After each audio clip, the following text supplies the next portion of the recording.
আসসালামু আলাইকুম। দীর্ঘদিন অসুস্থ থাকার পর আপনাদের সামনে কথা বলতে পারার জন্য আল্লাহর কাছে শুকরিয়া আদায় করছি।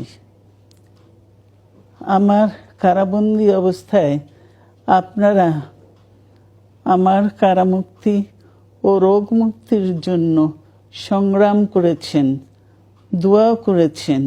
সেজন্য আমি আপনাদের সকলকে ধন্যবাদ জানাচ্ছি। দীর্ঘ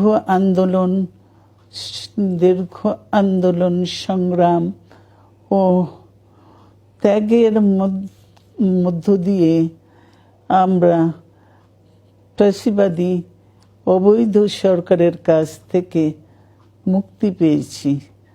আমি আন্তরিক ধন্যবাদ জানাতে চাই আমাদের বীর সন্তানদের, যারা মরণপণ সংগ্রাম করে এই অসম্ভবকে সম্ভব করেছে। শত শত শহীদদের জানাই শ্রদ্ধা। এ বিজয় আমাদের নতুন সম্ভাবনা নিয়ে এসেছে।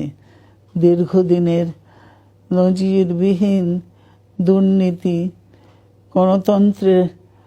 গণতন্ত্রের ধ্বংসের স্তূপের মধ্য থেকে আমাদের নির্মাণ করতে হবে এক সমৃদ্ধ বাংলাদেশ। ছাত্র তরুণরাই আমাদের ভবিষ্যৎ।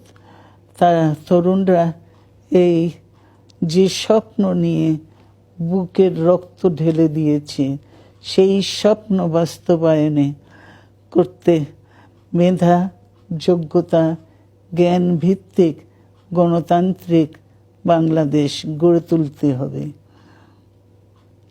শোষণহীন সমৃদ্ধ বাংলাদেশ। সকল ধর্মের গোত্রের অধিকার নিশ্চিত করতে হবে। শান্তি,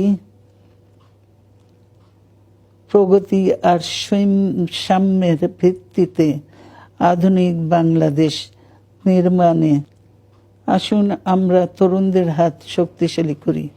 ধ্বংস নয়, প্রতিশোধ নয়, প্রতিহিংসা নয়, ভালোবাসা, শান্তি ও জ্ঞান ভিত্তিক সমাজ গড়ে তুলি। আল্লাহ হাফেজ। বাংলাদেশ জিন্দাবাদ।